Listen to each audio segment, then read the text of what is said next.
Bonsoir à vous. Il y a déjà presque un an, le vidéaste Denzo a publié une vidéo intitulée Les animés nuls, où il parle grosso modo de ce qui forge l'appréciation des spectateurs, du fait qu'on finit tous par aimer des choses dites nulles, et que c'est pas grave. C'est une vidéo qui commence à dater pas mal, surtout pour YouTube, mais je viens de tomber dessus, et ça m'a été la goutte de nitro qui fit exploser mon exaspération. Car son discours est typiquement ce pourquoi j'ai arrêté de parler avec autrui d'anime. J'évacue déjà la polémique naissance. Mon but n'est pas de médire du travail de Denzo. Qu'il fasse ce qu'il veut, qu'il en soit satisfait, c'est tout ce que je lui souhaitais. Si mon titre l'offense, désolé, c'est juste un jeu de mots. Maintenant, je vais y aller point par point. Il ouvre sa vidéo en disant que l'avis universel, comme il le dit, le consensus en fait, ça le gêne car le public parfois boude injustement une œuvre ou la surestime pour pas grand chose. Jusqu'à là, ok, oui, bravo Captain Constat. Par contre, après, il dit en somme, cet avis nous influence et nous gage des animes. Et là, ça ne va plus. Oui, l'appréciation d'une œuvre n'est pas la même selon notre attente. Soit, mais qu'est-ce que ça veut dire qu'un avis extérieur peut nous gâcher notre visionnage? Ça veut dire considérer le diktat du public comme plus important que son avis propre. Prenons quelqu'un qui adore une série. La foule lui dit « c'est nul ».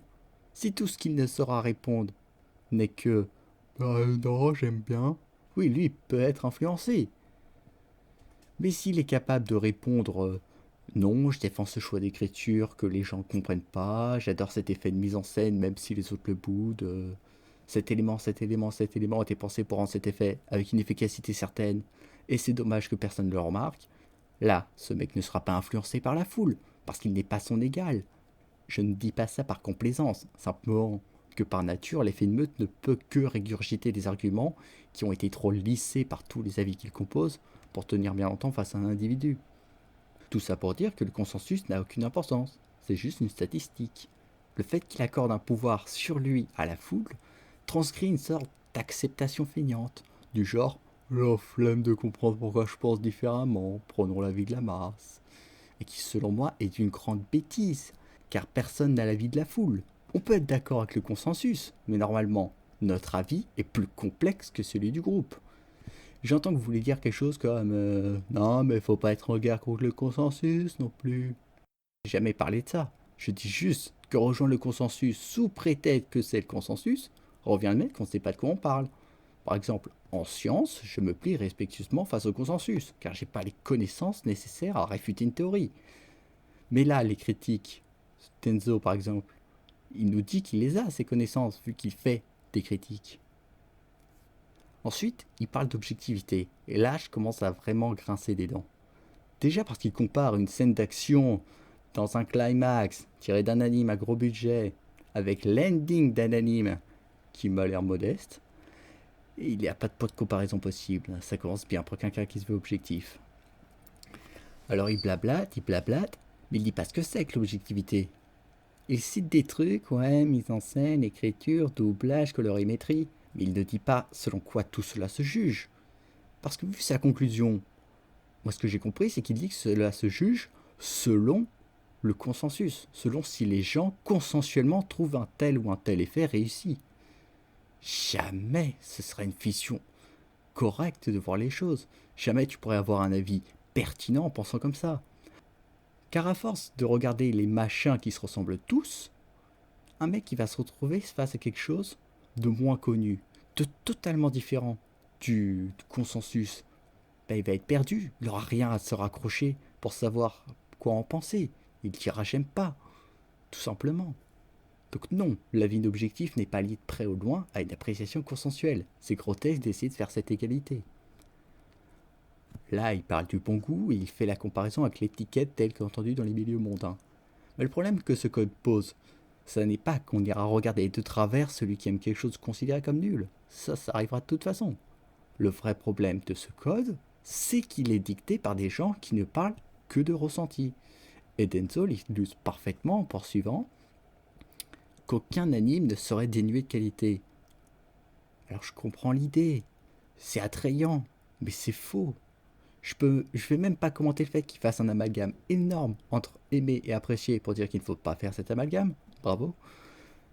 Donc, dire qu'aucun anime n'est dénué de qualité, c'est faux. Rien que par les postulats de base de Qu'est-ce que c'est qu'une qualité? Quelque chose qu'on aime? Non.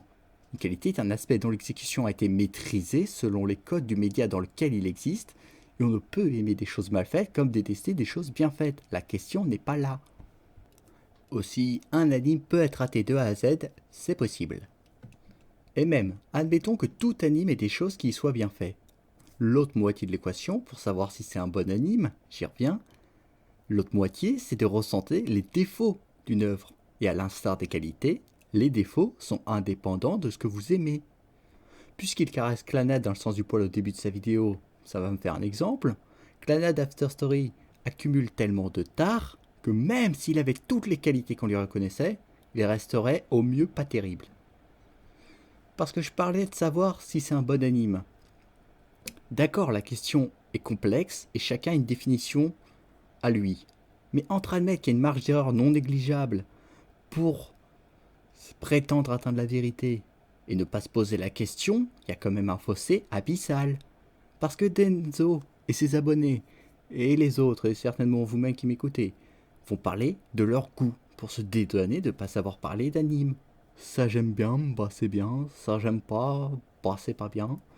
Ça j'aime bien, mais je trouve pas ça ouf. Ah, problème là. Vite, vite, vite. Et j'active ma carte, j'ai bien le droit d'aimer. Et voilà, pas besoin de réfléchir. C'est la mort de l'appréciation, on est dans le kiff, le simple stimuli nerveux. Mais si c'est pour vous émoustiller le bas-ventre, arrêtez de donner du pouvoir aux licences minables, car on est dans un monde capitaliste, l'argent que vous donnez, c'est du pouvoir que vous accordez, et allez souiller votre corps par la volupté, car quand je vous juge, ça faut le savoir. Vous n'avez pas besoin de tirer les animes vers le bas, et eux non plus n'ont certainement pas besoin de ça. Parenthèse salement rajoutée, car j'ai une remarque à me faire, ça commence à être plus qu'insupportable le rapprochement entre spectateur basique et pervers accro au hentai. D'ailleurs, ça porte au-delà de la sphère des animes. Simplement, car c'est invoquer la loi morale pour condamner les gens et les œuvres. Ce qui est ridicule, jamais la morale ne parlera d'art, et manipuler les gens avec ça, c'est le sigle de ceux qui ne savent convaincre par la raison. Dans mon cas, c'était juste pour expliciter ce que j'entends par stimuli, et c'est marrant de citer Kant. Parenthèse fermée. Défendre ça, que tout est bon à prendre, ça revient à dire que tout se vaut, rien ne vaut rien. Mais je suis pas dans votre délire. Parce que des animes m'ont profondément touché, je ne peux pas les considérer au niveau de ceux qui m'ont fait vomir. C'est insultant pour les créateurs et toxique pour ma capacité à réfléchir et même à m'émouvoir. Grand bien vous fasse si vous vous divertissez béatement devant des animes. Mais après, vous n'étonnez pas que Zemmour vous considère comme des débiles profonds. Pour sa conclusion, il cite MJ. Et c'est parfait vu que je connais son travail plus que de raison. Alors sans entrer dans la critique, ironiquement, sachez que MJ c'est quelqu'un qui t'explique que Star Wars est nul en voyant des incohérences là où il n'y en a pas. Et tant que j'y suis, Denzo de son côté, il va prétendre que les Isekai sont morts car ils sont en surabondance. À quel moment genre en surabondance est mort, on ne saura jamais. Et qui va ensuite trouver la perle rare parmi les Isekai en citant celui qui fait pirouette scénaristique. S'il faut que ça, Star Wars 8 est le meilleur film du monde. Et qu'est-ce que ces facéties nous racontent sur MJ et Denzo et les trop nombreux qui la ressemblent? Ils nous avouent qu'ils ne savent que dire j'aime, j'aime pas sur ce qu'ils regardent. Ils n'ont pas l'envie, la démarche de proposer un avis plus érudit que ça. Et c'est là tout le problème, les gens ne veulent pas être érudits. Soit, je suis loin d'être un parangon du gentilhomme façon 16e. Et ce que je reproche n'est pas de céder à la facilité. Néanmoins, que celui qui ne veuille pas faire l'effort d'articuler quelque chose d'intelligent se taise. Vous ne voulez pas vous immerger dans un domaine, n'en parlez pas. De toute façon, vous n'aurez pas de conversation intéressante. En un mot, je pense que Denzo et ses pairs, et ceux qui s'amusent à écrire sur les sites qui cartent les cuisses, ceux-là, s'ils usaient de raison, se cloîtraient au silence. Ce qu'ils ne font pas. Rare cas, si A implique B, alors non B implique non A. Pour conclure de façon plus posée, déjà je le répète, mais ça n'est pas une attaque contre Denzo ou MJ. Et tout ce que je veux dire, en me donnant un petit air de Luther King, c'est que j'ai un rêve. Ça serait de parler d'anime sans que la conversation ne tourne à non, les dessins il est trop bizarre, puis le scénario il est nul, hein, donc c'est nul. J'aime les animes, et c'est pas parce que c'est de la sous-culture que j'en parlerai comme du fumier.